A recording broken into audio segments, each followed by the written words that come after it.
सब मीडिया बंधुओं का शुक्रिया जो आप इस प्रेस वार्ता में हमें कवर करने के लिए आए। आज की प्रेस वार्ता जो है वो श्री नवदुर्गा जलाड़ी माता श्राइन को लेकर रखी गई है, जिसे हम 9 देवियों के नाम से जानते हैं। ये श्राइन रियासी डिस्ट्रिक्ट में रियासी कटरा रोड पर वाक़या है। यहाँ पर 9 देवियों ने अपना जो स्थान जो है वो उसमें विराजमान है। वहाँ पर एक केव है, उस केव में उन देवियों ने अपने आप को प्रकट किया हुआ है। इस श्राइन को लेकर काफी देर से जो मसले हैं वो चलते आ रहे हैं।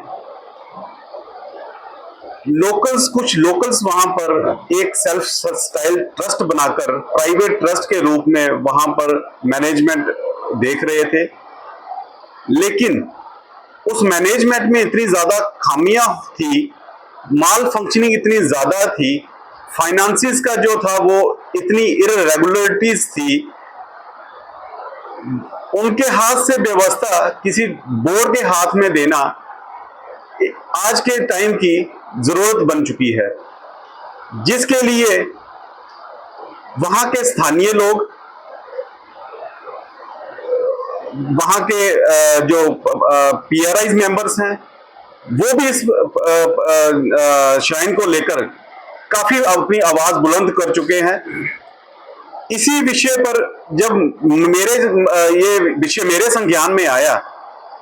तो मैंने भी इस विषय को उठाया और कुछ जो डॉक्यूमेंट्स थे जब वो मेरे हाथ में आए तो मुझे भी इस चीज का पता चला कि वहां पर जो ट्रस्ट मैनेजमेंट देख रहा है वो इस नहीं थी। इन्होंने इस श्राइन को बढ़ावा, डेवलपमेंट एक्टिविटीज को बढ़ाने के लिए 37 कनाल जमीन एक्वायर करने का फैसला लिया, जिसके लिए DC रियासी ने बतौर कलेक्टर नोटिफाई करवाया कि हम इस श्राइन के आगे पीछे की 37 कनाल की जमीन जो है वो एक्वायर करने जा रहे हैं, जहां पर हम जो वहां पर श्रद्धालु रेस्ट ऑफ इंडिया से आ रहे हैं हम उनको बेहतर सुविधा दे सकेंगे। लेकिन कुछ वेस्टेड इंटरेस्टेड पर्सन थे जिनका अपना जाति मफाद था, उन्होंने कोर्ट में जाकर एक अर्जी लगाई और आपस में ही उन्होंने हाथ मिला लिया और वहां से एक डिक्री हासिल की और DC रियासी को दे दी कि इस श्राइन को हम खुद गांव वाले ही चलाएंगे। वो जो ट्रस्ट बनाया गया उसमें केवल और केवल 2 परिवारों के लोग ही शामिल हैं और जिसमें से आधे ट्रस्टी जो हैं वो स्लीपिंग ट्रस्टी थे और उसमें एक्टिव ट्रस्टीज जो हैं वो 4-5 लोग ही हैं जो वहां पर अपनी हुकूमत, अपनी बात चलाते आए हैं, जबरदस्ती बनाना।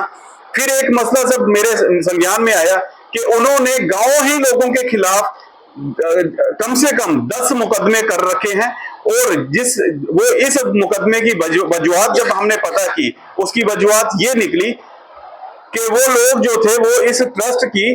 फंक्शनिंग के खिलाफ थे, क्योंकि वो ट्रस्ट वाले जो थे वो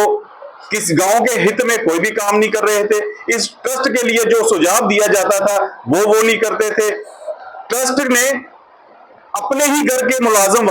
ट्रस्टियों ने अपने ही घर के मुलाजम वहां पर लगाए हुए थे। ऐसे लोगों के नाम पर पैसे निकले हैं जो कि गवर्नमेंट के मुलाजम भी हैं और ट्रस्ट के मुलाजम भी बने हुए हैं। जब ये बातें हमने देखी, और बड़ी बात मैं बताना चाहूंगा कि जब DC रियासी से ट्रस्ट जो है वो कामकाज करना शुरू कर दिया, DC रियासी ने उनको जो मैनेजमेंट हैंडओवर की, तब तकरीबन 80 लाख रुपया DC रियासी ने उस ट्रस्ट के हवाले किया था, जिसकी जब इंक्वायरी हुई, जिसके लिए एक DC रियासी ने 2022 में टीम गठित की, इंक्वायरी में यह पाया गया कि 2013 से 2016 का रिकॉर्ड ही इनके पास नहीं है कि इन्होंने पैसा कहां रखा है, पैसा कितना आया है, पैसा कहां से आया और उसमें जो चढ़ावा वगैरह है वो कितना आया है। इसका जो है वो इनके पास रिकॉर्ड ही नहीं पाया गया। उसके बाद इन्होंने वहां पर जो पैसा था वो उसकी मिस यूटिलाइजेशन इस तरीके से भी की कि इन्होंने वाटर बॉडी है जो पेई नाला है उसको एनक्रोच कर कर वहां पर एक बिल्डिंग खड़ी कर दी, और बिल्डिंग जो थी वो पैरामीटर्स जो स्टैंडर्ड नॉर्म्स रहते हैं वो नॉर्म्स जो हैं वो फुलफिल नहीं होते थे, जिसका रिपोर्ट में भी, इंक्वायरी रिपोर्ट में भी जिक्र आया। पीडब्ल्यूडी एक्सीएन कटरा ने जो रिपोर्ट दी है वो ये है कि ये बिल्डिंग जो है that is unsafe for public domain, और उस बिल्डिंग पर कोई और पैसा नहीं लगाया जा सकता क्योंकि वो बिल्डिंग जो है वो ऐसी जगह पे बनाई गई है जहां पे नीचे सिर्फ पानी ही पानी है। अब ये मसला जब हमारे सारे मसले का संज्ञान लेते हुए मेरे पास जब डॉक्यूमेंट्स तकरीबन मैंने कलेक्ट किए, जिसमें मेरे सहयोगी मेरे साथ बैठे हुए हैं, सुजान सिंह जी, केवल जी हैं, मनसा राम जी हैं, चैन जी हैं, शुन्नू जी हैं, इनसे जब राब्ता हुआ तो इन्होंने भी तमाम डॉक्यूमेंट्स मुझे मुहैया कराए। इन डॉक्यूमेंट्स को लेकर मैंने एक PIL श्री नवदुर्गा जलाड़ी माता versus union territory of India माननीय उच्च न्यायालय में की। यहां से उच्च न्यायालय ने सरकार को बोला कि इस श्राइन को, इनकी रिप्रेजेंटेशन को कंसीडर किया जाए और जल्द ही इस पर कोई फैसला लिया जाए ताकि जो वहां पर पिलग्रिम्स आ रहे हैं उनको किसी तरीके की कोई दिक्कत ना हो। इस फैसले को लेकर जब हम सरकार के पास जाते हैं, सरकार ने तमाम मीटिंग्स करने के बाद, तमाम डिपार्टमेंट के साथ मीटिंग करने के बाद, DC रियासी से उन्होंने कमेंट सीख किए और डिबकम जम्मू से भी उन्होंने कमेंट सीख करने के बाद उन्होंने श्री नवदुर्गा जलाड़ी माता जो श्राइन है उसे शिवकोड़ी श्राइन बोर्ड को देने का फैसला किया। इस फैसले को लेकर ट्रस्ट जो वहां पर ट्रस्ट काम कर रहा था, वहां वो ट्रस्टी जो थे वो निराश हुए और उन्होंने इस फैसले को, जो श्राइन को टेक ओवर करने का फैसला सरकार ने किया, वो उस फैसले को चुनौती देने के लिए एक बार फिर Jammu and Kashmir high court के सिंगल बेंच में जाकर उन्होंने एक अर्जी लगाई। अर्जी लगाने पर जब हाई कोर्ट ने उस मसले का, मैं बतौर कैबिनेटर वहां पर था,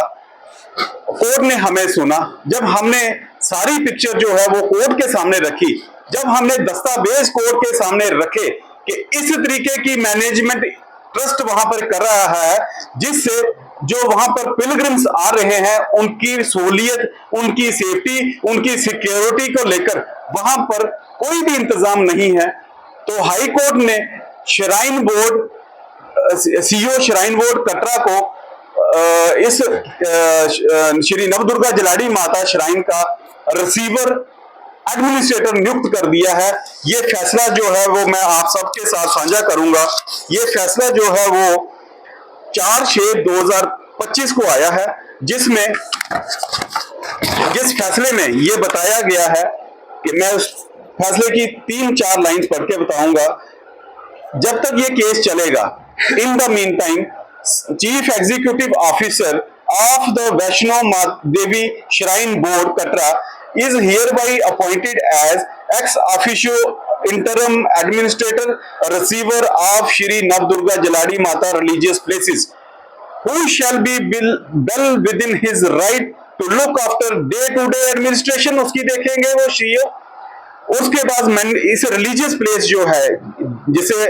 9 देवियां एक रिलीजियस प्लेस है, उसकी मैनेजमेंट भी जो है वो CEO श्राइन बोर्ड कटरा ही देखेंगे।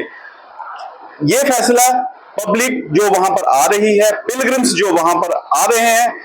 उनके सहूलियत के लिए लिया गया है और श्राइन बोर्ड जो है वो इस हाई कोर्ट इस केस का, इस श्राइन का बतौर गार्डियन रहेगा और इस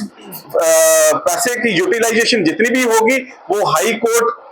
के दिशा निर्देश के मुताबिक ही होगी। ये मेरी इस प्रेस वार्ता का विषय था कि ये एक, जहां पर आस्था के नाम पर कुछ लोगों ने उस श्राइन को अपना बिजनेस हब बनाया हुआ था, मोनोपोली बनाई हुई थी कि जहां पर श्राइन में वही होगा जो हमारे हक में होगा, जो हमारे हित में होगा। उनका किसी भी तरीके से पिलग्रिम्स को लेकर कोई कंसर्न हमने वहां पर पिछले कुछ सालों में नहीं देखा। आपने देखा कि वहां पर ये उनके पास काउंटिंग का कोई फुटफॉल भी नहीं है कि एक हफ्ते में, एक महीने में, क्वार्टरली या साल में कितना पिलग्रिम, कितना श्रद्धालु वहां पे दर्शनों के लिए आया है। चढ़ावा जो आता है वो उनका जो डिसबर्समेंट है उसका तरीकाकार गलत था, जिसमें जो डॉक्यूमेंट्स थे वो हाईकोर्ट में रखे गए और उसके बाद ही हाईकोर्ट ने यह संज्ञान लेते हुए कहा कि हम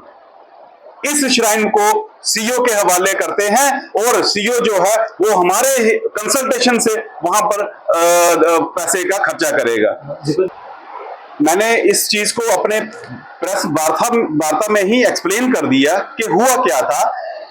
कि डीसी रियासी जो थे वो इस श्राइन को देख रहे थे। उनकी मैनेजमेंट इस श्राइन की जो थी वो डीसी रियासी के पास थी शुरुआती तौर से। उसके बाद क्या होता है कि कुछ लोग गांव के एक दूसरे के खिलाफ ही केस कर लेते हैं और उस केस में वहां पर उन्होंने एक दूसरे से ही हैंडशेक कर लिया कि ठीक है, अब हमारी आपस में कोई लड़ाई नहीं है, अब हम ही इस श्राइन को चलाएंगे।